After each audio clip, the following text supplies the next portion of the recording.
mayroong kataga na medyo mabigat pakinggan, yung tinatawag na hard truth. Ito yung mga mabibigat na katotohanan. Kung saan, kung ating tingnan po yung ilang mga dictionary, ang ibig sabihin po nito ay uncomfortable reality, blunt honesty, inconvenient fact. So ito yung mga pangyayari na kahit gaano man tinatanggihan, gaano man ito nilalayuan ng mga tao, pero nanatiling totoo. Nanatiling nangyari na. At wala nang magawa yung iba. Bagamat marami ang hindi tumutanggap. Sample po nito, again, hindi ito pagproklama ng pag-alyansa sa anumang political party, pero yung nangyaring desisyon na alam naman po natin lahat ng pagbali ng Korte Suprema na tinuturing po yung paghain ng impeachment trial kay Vice Presidente po ay unconstitutional. At alam po natin ang mga sigalot, ang mga complaint, ang mga reaction ng mga tao, lalo na yung mga politicians na nag-file po nito. Hindi talaga matanggap, maging hanggang sa ngayon, na hindi naman sila pinagbawalan actually. Iba pa nga, in-encourage pa nga na pwede namang sa sunod na mga taon. Ako naman, wala akong problema kung matuloy po yan. Tama lang naman na maaaring mapaliwanag yung side ng Vice Presidente. At lahat naman tayo siguro doon ay agree naman. As long as yung mga ebidensya ay either ito man ay magpatunay o kaya mag-absuelto sa kanya. Pero yung mismong act na ngayong agad na taon na ito ay isa lang siya sa trial, na impeachment trial, na hindi nga sinayunan ng Supreme Court. Sa mga katuwid, magsilbi itong parang blunt honesty or inconvenient fact sa mata ng mga tao na umayaw. Again, sa mga kapatid, sa Biblia, may mga pamilyar tayong katuruan. Mayroon tayong mga pamilyar na maaaring pinanghawakan. Palagi po nating nabibigkas hanggat sa punto na hindi na gaanong, kumbaga, wala nang gaanong dating ang kahulugan nito sa ating buhay. Yung passage nating tatalakayin ngayong umaga ay patuloy po itong pagsunod sa ating serye, mga kapatid, na may pamagat yung ating mensahe na nabanggit kanina na ang kabanalan ay kasapatan. Simpleng salita, payak na salita. Pero kung ating ususain yung mga pagpapahayag ng Panginoon through His Scriptures, masasabi din natin na ito'y blunt honesty sa akin. Sa iyo pa nga, it could be an uncomfortable reality dahil hindi palaging nakikita sa mga nagsabing mga mananampalataya. Basahin po natin yung text. 1 Timothy 6, verse 7 and 8. 1 Timothy 6, verse 6 and 7 pala. So ating i-reserve po yung mga kasunod po na talata by next Sunday. Verse 6, subalit ang kabanalan na may kasiyahan ay malaking pakinabang, sapagkat wala tayong dinalang anuman sa sanlibutan at wala rin naman tayong mailalabas na anuman. Ituloy ko lang para sa pagkuha ng context, mga kapatid. Verse 8, ngunit kung tayo'y may pagkain at damit, masiyahan na tayo sa mga ito. Ngunit ang mga nagnanais yumaman ay nahuhulog sa tukso at nabibitag sa maraming hangal at nakakapinsalang pagnanasa na siyang naglulubog sa mga tao sa pagkawasak at kapahamakan. Sapagkat, ito yung pamilyar po na passage sa atin, sapagkat ang pag-ibig sa salapi ay ugat ng lahat ng uri ng kasamaan, na ang ilang nagnasa rito ay napalayo sa pananampalataya at tinusok ang kanilang mga sarili ng maraming kakulangan o kalungkutan. Purihin po ang pagbabasa ng salita ng Panginoon. For now, verse 6 lang muna tayo. At sa tingin ko, yung unang bahagi ng ating mensahe ay sapat po sa ating angkop na oras. ito mga kapatid ay sinalaysay ni Pablo para kay Timoteo bilang salungat sa ating previous po na mensahe na kung saan para sa mga bulaang tagapagturo at sa mga kagaya nila na nagprofess ng pananampalataya, anyat yung puso nila ay mayroong paniniwala na ang pagiging makadiyos, ang pagiging sabihin po natin sa common at mas maintindihan na lingwahe, ang pagiging reliyoso ay paraan ng pakinabang. At alam po natin sa context po ang pakinabang nito referring sa mga bulaang tagapagturo at kagaya nila ay mga material na bagay, mga financial na bagay. Inyong makikita po yan sa mga naunang talata last week na ating nabasa. Sabi dito,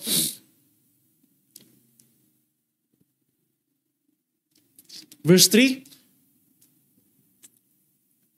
kung ang sino may nagturo ng ibang aral at hindi sumang-ayon sa mahusay na salita ng ating Panginoong Hesukristo at sa aral na ayon sa kabanalan, ang sabi ni Pablo, siya ay palalo, walang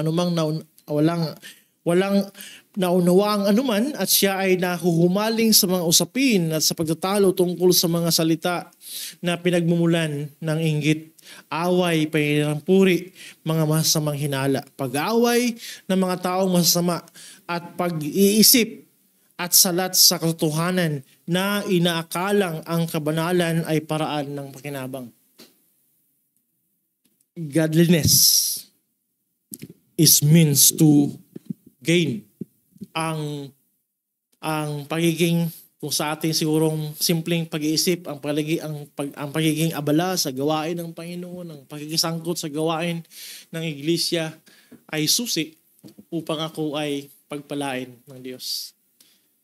Sounds familiar, di ba? Di ba yan yung maraming pinakawakan kahit po yung mga professing believers?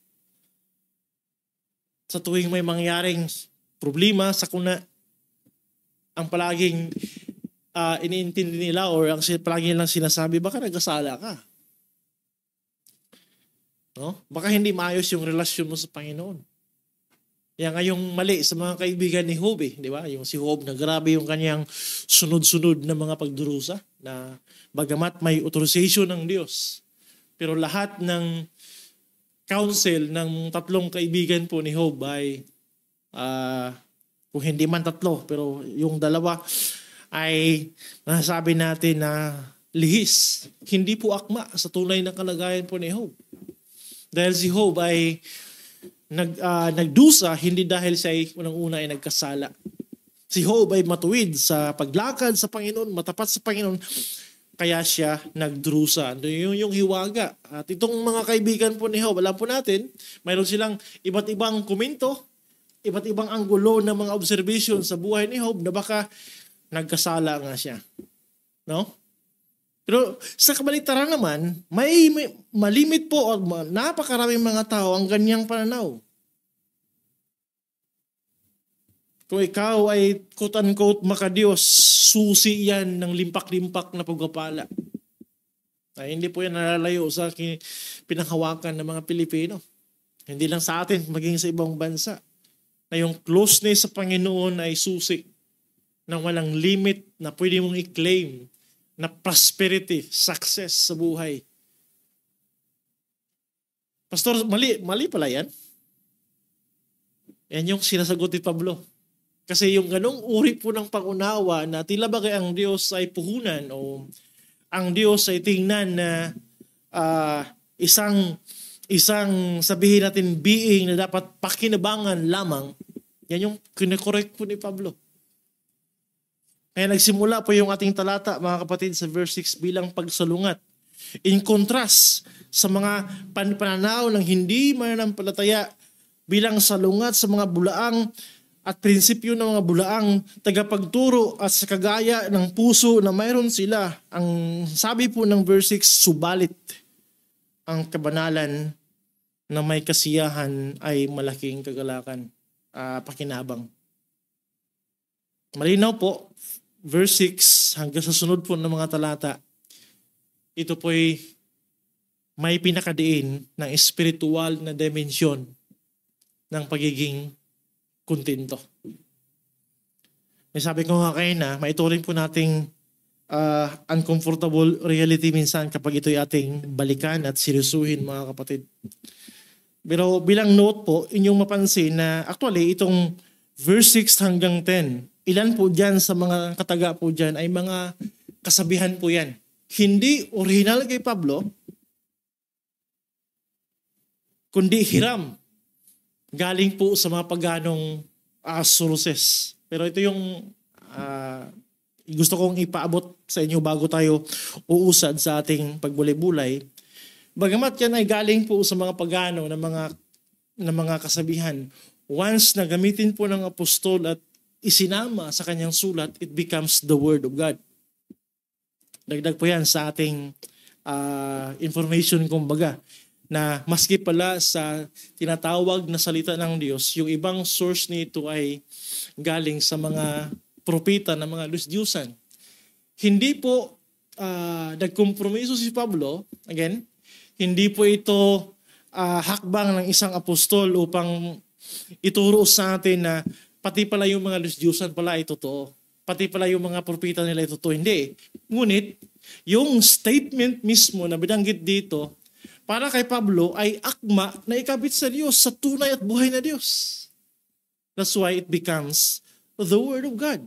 Sa panahon po na kinukot ito ni Pablo. 4 po yan na kasabihan. Una sa verse 6, pangalawa sa verse 7, pangatlo sa verse 8, at pang-apat po yung verse 10, yung sapagkat ang pag-ibig sa salapi ay ugat ng lahat na uri ng kasamaan. Hindi po yan original kay Pablo. Sa inyong research, baka mag-interest kayo, centuries pa ang dumaan. Nag-exist na po yan bago po naging apostol si Pablo, mga kapatid. Dahil ito po ay malimit na nakasulat na sa literature ng mga Grego at isa po yan sa mga bahagi ng ating paghanda tungkol po sa passage na ito. So yan lang po yung punto na bagamat ang original na paggamit ay galing po sa secular, galing po sa paganong uri ng practices sa area ng common grace, pero sa panahon na ito ay isama ni Pablo sa kaniyang kasulatan o pagsulat, it becomes the Word of God. Kasi yung proper nga na attribution o proper na paggagamit. Dahil ang lahat ng sayings na ito ay hindi makatindi sa kanyang sarili kung manatiling ito'y pag-aari ng mga pagano. Sa mga katuwid, kiniklaim ni Pablo ano yung dapat sa Diyos. Na iniisip ng mga tao, nasa kanila ito. Yan yung isa sa mga pag-correct, mga kapatid. At actually, marami pang mga ganyan po si Paul. Example sa Acts. Sa Gawa 17 verse 28. Acts 17:28. Tingnan niyo po. Sapagkat sa Kanya tayo'y nabubuhay at kumikilos at nasa Kanya ang ating pagkatao. Tulad ng sinasabi ng ilan sa inyong mga makata. Napansin niyo yung pag-attribute ni Paul sa kanyang statement? At mayroon pang dagdag na quotation, sabi diyan again, 28 verse 2, ay ikalawang bahagi, sapagkat tayo rin ay kanyang supling. So inyo makita po na ang lahat ng ito ay inattribute ni Paul, sinusource ni Paul, sabi diyan sa mga makata na pamilyar ang audience ni Pablo. Same po ang pattern, same ang punto na once ito'y kinukote ni Pablo at isinama sa kanyang discourses, isinama sa kanyang pangangaral, isinama po sa ang mga aklat ng Biblia, it becomes an inspired word of God. At yung ownership na, hindi na yung pagano, hindi na yung mga makata, kundi ito'y pag-aari na ng Diyos at mas namubagay na ang Diyos na tunay at buhay ang siyang may-ari ng itong prinsipyo na naobserbahan maging sa realm po ng common grace. Okay? Malimit kasi yung ganyang mga kasibihan ay ina-attribute po kay Zeus. No? Isang Diyos-Diyusan ng mga Grego. Dagdag pa, Titus 1:12 and 13. Mahilig si Pablo ng gano'n eh. Titus 1:12, Titus 1:12-13, sinabi ng isa sa kanila, ng isang propeta mismo nila. So hindi yan propeta ng kagaya po ng Old Testament o propeta ng ating Panginoon Hesus, kundi propeta ng mga pagano. But kinukot ni Paul, sinabi ng isa sa kanila, ng isang propeta mismo nila, ang mga taga-Krita ay laging mga sinungaling, masasamang hayop, grabe yung termino, di ba? Mga batugang matakaw. Ang patutuong ito ay tunay. So, yun nakita, bagamat ang source ay pagan, pero yung katotohanan ay kinikonfirm ni Pablo sa panahon na ito ay kanyang kinakabit sa kanyang pangangaral ng mabuting balita para i-display ang tunay na pagkamakasalanan ng mga tao. Example po doon sa lugar ng Kreta. At again, parehas again na pattern, it becomes the Word of God. May mga purpose po ang maaari si Pablo kung bakit ginagawa niya yan. Una, to establish a connection. Yan yung isa sa mga prinsipyo po ng evangelism. Maghanap ng point of contact para yung pamilyar at alam ng mga tao sa kailang kultura, sa kailang nababasa, narinig nila sa isang matapat na nangangaral. Mag-caught po yan ng atensyon. At sila ay makikinig. At sa panahon na paliwanag, bagamat natamaan sila sa biyaya ng Panginoon, mayroong marami na na-convict na tama. Tama yung paliwanag niya. Pero yung dating quotation na ito, o kasabihan ito, na aking narinig dati, na hindi si Pablo ang nagsalita, walang impact sa akin. Dahil kay Pablo, masasabi natin, may solusyon. At in fact nga, yung mismong membership sa mga simbahan doon sa Crete, kung saan inutos ni Pablo si Tito na manatili doon, yan yung background. Batugang matakaw, masasamang hayop, laging mga sinungaling. Naging puhunan ngayon nila. Naging puhunan na nila yung ganyang uri po ng lifestyle sa Crete. Parang part na ng sistema, ng kailang kultura, paano sila uusal sa araw-araw. Pero, inyo makita po, chapter 2, di ba, ng Titus 2, where the grace of God appeared. At ang naliwanagan ng ganong biyaya ng kaligtasan ay eksaktong itong klaseng mga taong ito.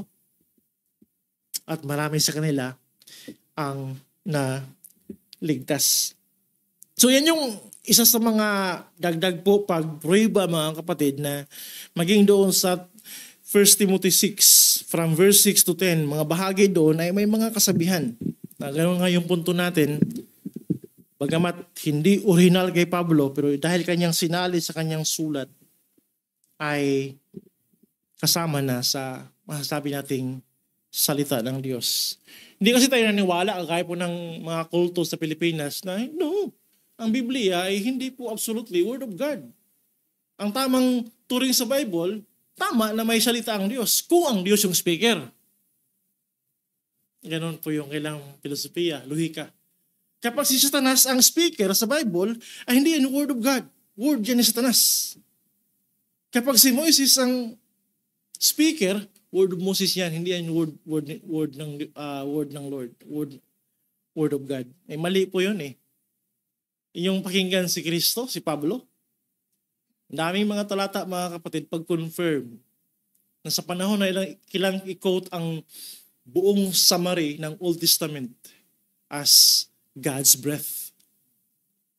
Salita ng Diyos. Bagamat may mga karakter na kabahagi po dito. At I hope dagdag po yan again na liwanag sa ating isipan once we approach the scripture. Dahil ang Biblia po ay God's book. Sabi nga natin nung nakarang Sunday School nung linggo, ito ay libro ng Banal na Espiritu. At maski na yung salita na galing sa kaaway na sulat, yan po ay faithful na pagkasulat. Yan yung emphasis po ng being Word of God. Hindi bias ang manunulat na kapag ang nagsalita ay hindi mananampalataya, ay susadyain niya na talagang maling-mali yung salita. Faithful po yung pag-record. Because it is the Word of God. At bilang transition mga kapatid, sa pagtalakay doon sa mensahe nating na-establish po kayo na ang Kristiyano ay dapat kumbinsido na ang kabanalan ay siyang kasapatan, mayroong dalawang mabibigat na katotohanan na napapaloob dito. So again, yung mensahe, ang Kristiyano ay dapat kumbinsido sa na ang kabanalan ay siyang mismong kasapatan. Itong dalawang katotohanan po, again, isa lang po yung ating unahin. Ang una, ang Diyos ang pundasyon ng kasapatan. Tingnan niyo po yung verse 6 mga kapatid. Sa verse 6, sabi diyan, subalit ang kabanalan na may kasiyahan ay malaking pakinabang. Bilang paglilinaw, hindi tinuturo ni Pablo na mayroon palang anyo ng kabanalan na walang contentment. No? Hindi yan yung turo ni Paul. Bagkus, ang pagtuturo ni Pablo dito, imposibleng mangyari na ang tunay na godliness ay walang contentment. Inseparable po yung dalawa. Palagi po yung magkaugnay. Kung tunay na may contentment, that is godliness. Kung tunay na yan po yung ekspresyon ng godliness, mayroong kasiyahan, mayroong pagkakontento, mayroong pagiging sapat o kasapatan. Yan yung turo po dyan mga kapatid. Pinagtibay lang po ni Pablo yung hindi yung paghiwalay na ugnayan niya ng totoong pagiging makadiyos, pagiging banal sa pamumuhay, napapaloob na po doon yung pagiging sapat at hindi nakukulangan. At kung bakit sinabi natin na ito ay katuruan na ang Diyos ang pundasyon ng kasapatan, ano ba ang direksyon pagiging godly? Di ba? Sa salin kasi sa wikang English po ay godliness yung term. Sa atin po, kabanalan. Hindi po yan magkaaway. Halos parehas lang po yung emphasis na ang isang mananampalataya na tinuring po ni Pablong godly, salungat doon sa mga hindi mga mananampalataya, salungat doon sa mga bulaang tagapagturo, ang kanyang buhay ay Godward.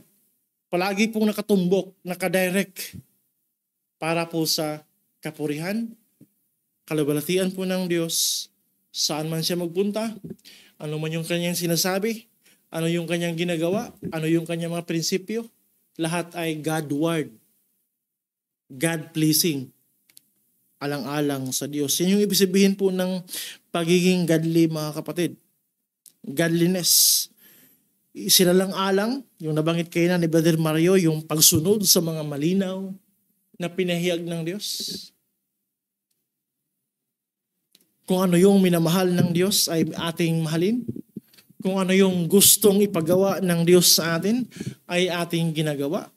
Malinaw po ang salungat ng pagiging godly, pagsuway. Malimit na pagpili ng mga bagay na kahit malinaw po sa pahayag ng salita ng Panginoon, mayroon tayong mas pinaprioritize na maaaring personal sa atin, pero dahil pinili mo yan, it equals, that is an ungodly thing na yung ginawa. Na ikompromiso ang salita ng Diyos, ikompromiso yung prioridad ng Panginoon kaysa disposisyon na yung pinili. Ang pagiging banal po ay patungo sa Diyos na uri ng pamumuhay. Saan man siya naroon, anumang klaseng trabaho ang kanyang pinapasukan, as long as hindi po illegal, nare-representa niya ang kanyang buhay at tunay po na ugnayan sa Diyos. Kasama na po dito yung pagiging devoted sa Panginoon, loyal sa Panginoon. Napakalawak ang katagang godliness mga kapatid. Hindi masaya na ang kanyang performance sa buhay Kristiyano ay palaging pumapalya bagkus ay nagsusumikap na Panginoon, huwag mo akong hayaan sa itong uri ng buhay Kristiyano na up and down, up and down. Mayroong kasabihan nga, di ba? Isang hakbang. Ang patas naman ay 2, 3. Hindi po ganun yung uri ng Kristyanismo, yung pinipresenta po dito mga kapatid. Isang pamumuhay na nakatuon sa Diyos, nagsalang-alang sa Panginoon, at nagpupumilit na ang buhay ko sa aking kabuuan, ang Diyos dapat ang mapapurihan. Tinutupad ang kanyang salita. Kinocultivate yung ating personal na relasyon sa Diyos. Yan ang pagiging godly. At abala, nagpapayaman sa kanyang gawain.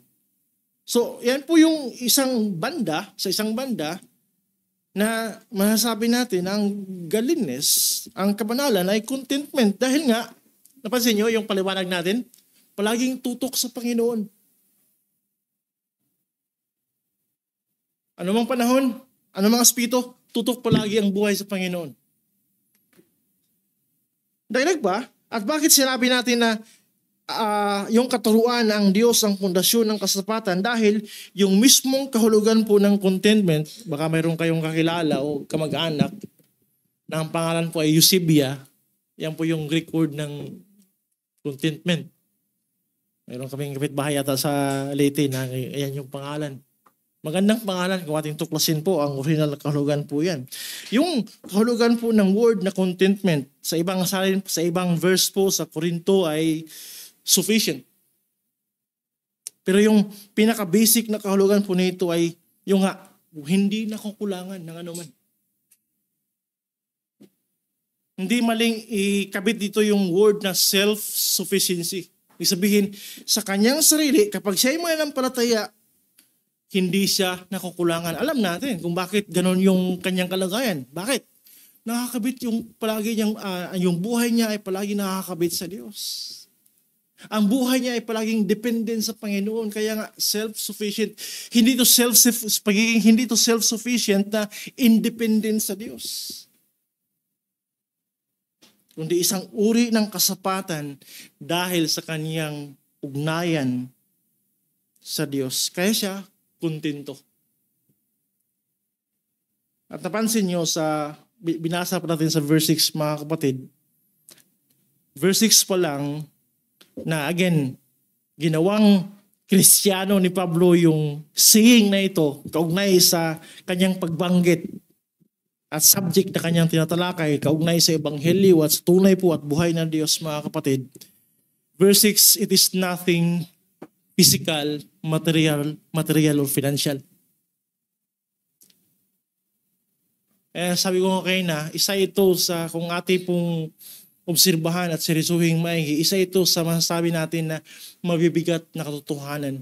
Pamilyar, pero kung ating suriin yung ating buhay, kasama tayong lahat. Gayahin ko yung mga hamon na nabanggit ni Brother Mario kayo na, totoo ba yan sa akin? Totoo ba yan sa atin? Totoo ba yan sa iyo? That God alone knows everything, sapat ka. Kasi spiritual yung pinag-usapan po diyan. Yan po yung punto po natin.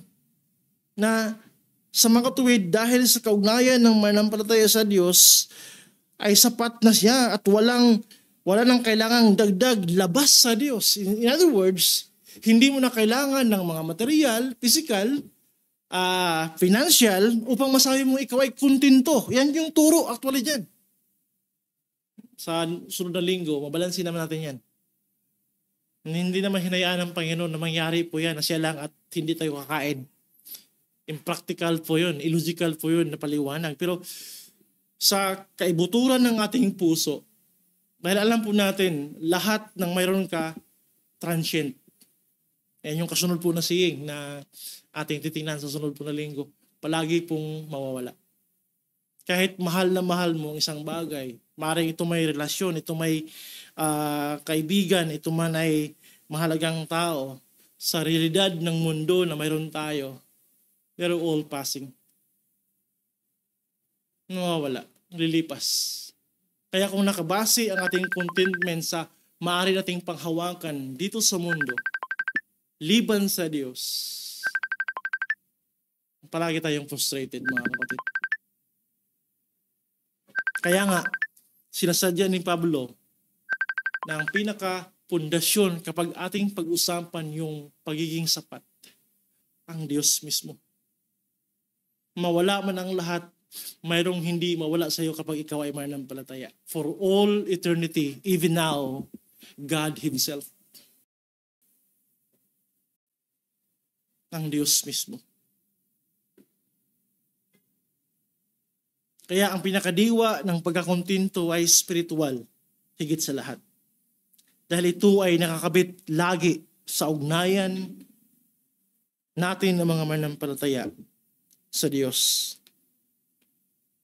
At yan po yung hindi mo tanggap ng sanlibutan. Dahil malimit kapag pinag-usapan yung kontinto, palaging may nakakabit na material, na financial, kalagayan po ng buhay. At rebuke po yan sa atin dahil ang scripture ay pwedeng sa scripture po, sa Biblia, maraming mga testimony na pwede lang pag-usapan na totoo ang contentment, bahalang mawala ito lahat.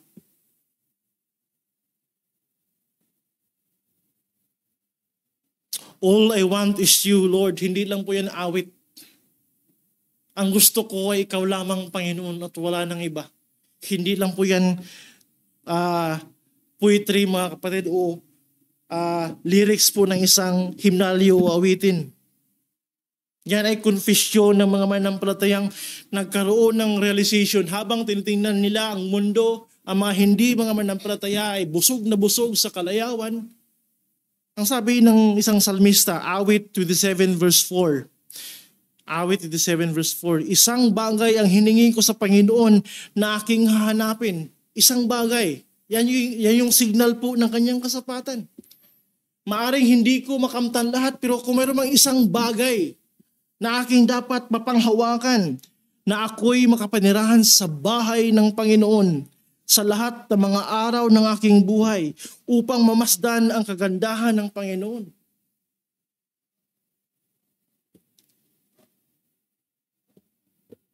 May beauty na pinapangako ang Biblia nating masilayan sa mukha ng Panginoon. Hindi po physical, again, spiritual, na tunay pong katugunan sa palagiang hinahanap ng iyong kaluluwa na ni minsan ay hindi mo makamtan sa mundong ito. Maraming mga patutuo, mga kapatid, na maski na yung mayroon nga mga mayaman nahihirapan ng gumastos sa kailangan. Paano ba to ubusin? Paano ba to gastusin? Kaya yung iba, nag-commit na lang na ako lang bahala ayos ng drainage dyan sa Manila. Libre. Tamang kawang gawa po yun. At alam po natin, maaaring seryoso yung motibo. Pero nakakalungkot kapag hindi po mga mananampalataya, walang, sabihin po natin, wala po itong puntos sa spiritual na usapin, silong sa relasyon po sa kanyang relasyon po sa Diyos. Kung hindi po bihag yung puso ng taong tunay na may pagkakilala sa Panginoon, na mayroong willingness na dumating man sa yugto sa buhay ko lang matira ay Diyos lang at ako. I am still willing to obey, be faithful, nasundin siya, luwalhatiin siya, sambahin siya. Di baling mawala ang lahat. Hindi po yan theory, mga kapatid. Nangyari po yan sa mga propeta. Nangyari po yan sa mga salmista. Nangyari po yan sa mga tao ng Diyos maski na sa Isayan. Psalm 73:25-28, isa po sa mga magandang passage. 73:25-28, anong mayroon ako sa langit kundi ikaw? So ito po'y tumutukoy sa lahat ng sulok na maaaring maabot ng tao, langit man, lupa man. Sino ba yung kanyang pinaka hinahanap? Anong mayroon ako sa langit kundi ikaw, at liban sa iyo wala akong anumang ninasa sa lupa kundi ikaw. Ang aking laman at ang aking puso ay maaaring manghina, ngunit ang Diyos ang lakas ng aking puso at bahagi ko magpakailanman. Hindi mo pwedeng masabi yan sa physical na bagay, material na bagay. Maring karir po natin, hindi po magpakailan eh. Kundi yan po'y bagay lamang at perfect pong kataga sa ating relasyon sa Diyos. ng lubos na nasain natin. Saan ka man tumingin ng dako is the presence of God. Verse 27, sapagkat narito, tingnan niyo po, yung pagkumpara ng salmista sa mga tao ng Diyos, salungat sa mga hindi mga tao ng Diyos, salungat sa mga hindi mga manampalataya. Nakakalungkot, of course, 27, sapagkat narito, malilipol silang malayo sa iyo. Despite sa success, despite sa nakumulate po ni yaman, na maring hindi na nga mabilang ng iba eh. Pero kung wala silang kaugnayan sa Diyos at ang Diyos ay hindi yung pumupuno sa kanilang puso, sabi po ng verse 27, sapagkat narito, pag sinabing narito, yan po'y katotohanan, yan po'y nangyayari at mangyayari. Malilipol silang malayo sa iyo, ang lahat na hindi tapat sa iyo ay winawakasan mo. Justisya po yan ng Panginoon. Sa mga taong maaring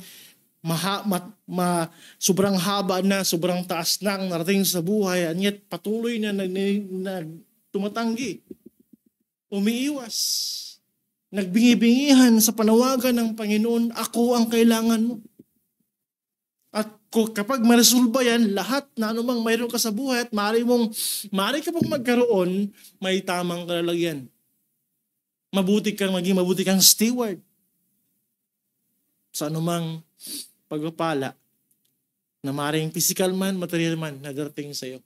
Pero ang pinakauna, ang pinakapundasyon, God Himself and nothing else. 28. Ngunit para sa akin, ang pagiging malapit ng Diyos ay aking kabutihan. Ginawa kong aking kanlungan ng Panginoong Diyos upang aking maisa-isay ang lahat ng iyong mga gawa. Napakagandang encouragement, comfort sa inyo, sa atin na dumaan ng maring lifetime po na uri ng sabi natin kawalan at kalungkutan. Pero ito yung tutugon. Ito yung maring magbigay po ng relief na higit sa mga bagay at mga mahalaga na pinanghawakan po natin, walang sinuman na pwedeng maikumpara po natin sa Diyos at sabihin po natin, ako'y nagkulang. Because everything else are always secondary before God. Naging bahagi po ng ating usapan ng mga nakaraang linggo yung bata na nakapag-commit ng karamal-dumal na krimen, di ba? Na siya po inadapt ng magulang na maaaring may kaya. At yung mga magulang na yun, mayroon 2 anak din. Siguro ba, halos kaidaran. Ito rin po ay napalabas sa TV.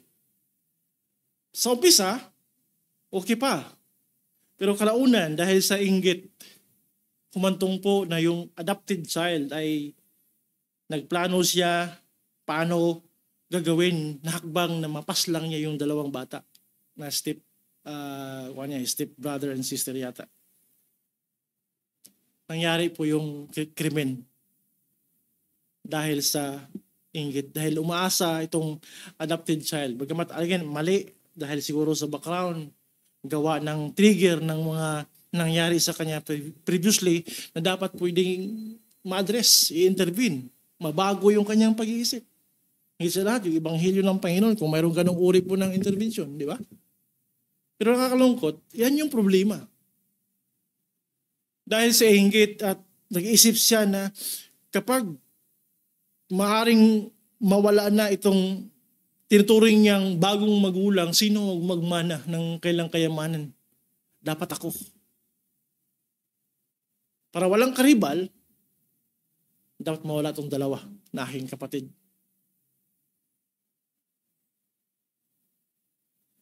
Mga kapatid, yan yung malimit palagi yung iniisip ng tao eh.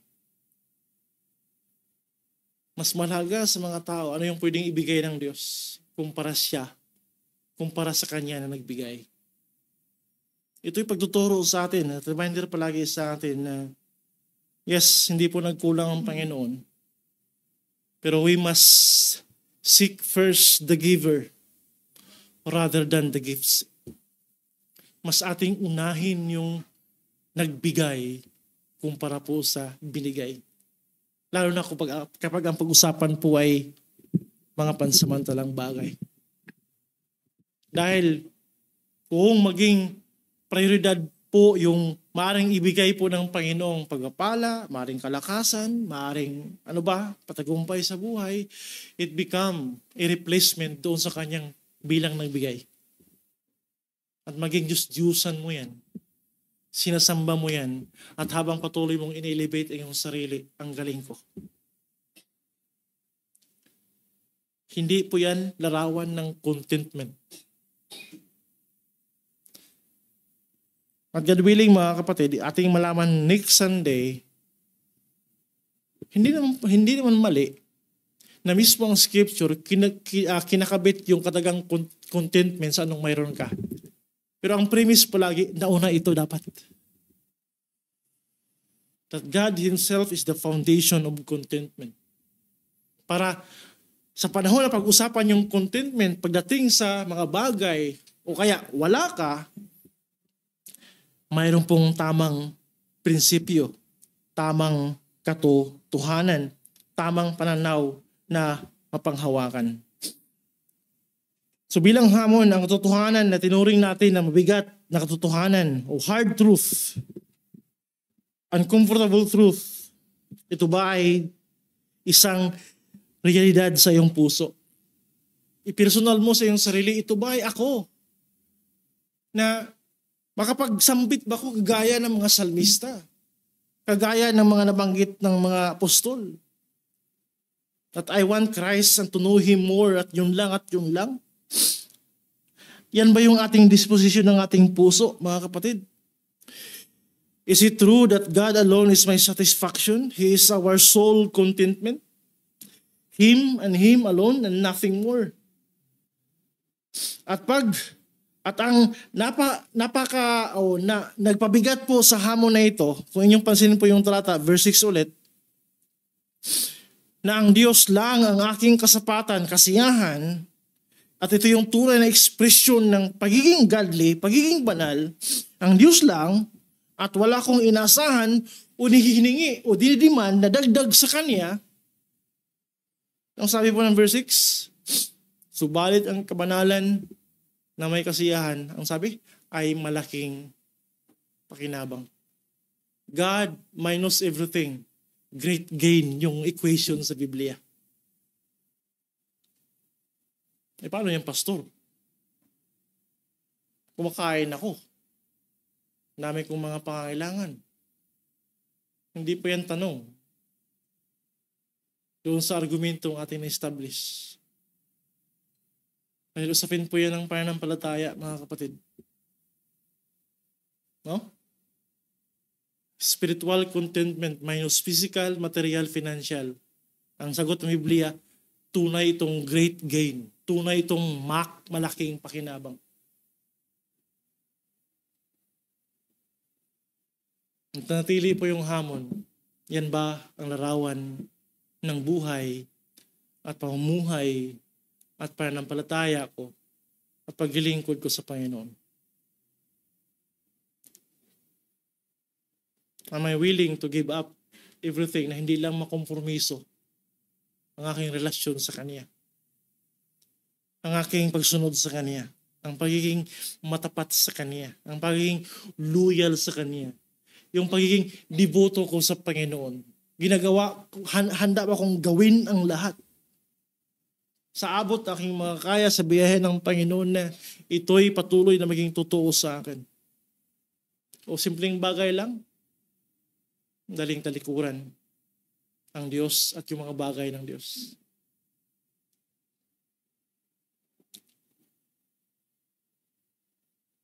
Bago ako magwakas, mga kapatid, dagdag din po sa diwa ng napapaloob ng katagang kasiyahan o contentment.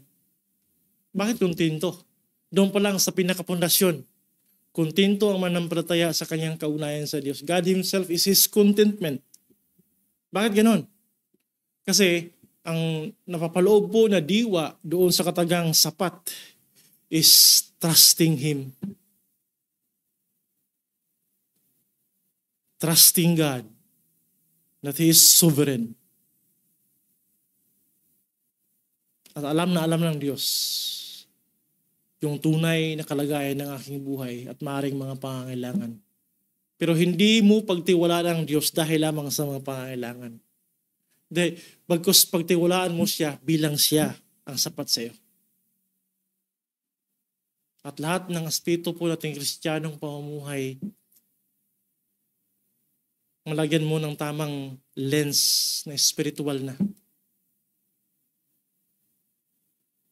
At kapag yan po'y patuloy na palaguin ng Panginoon sa atin, I believe with assurance na tayo po'y maging mga mananampalataya na vibrant, malago. Willing to sacrifice, not for our own glory, but for God's glory alone.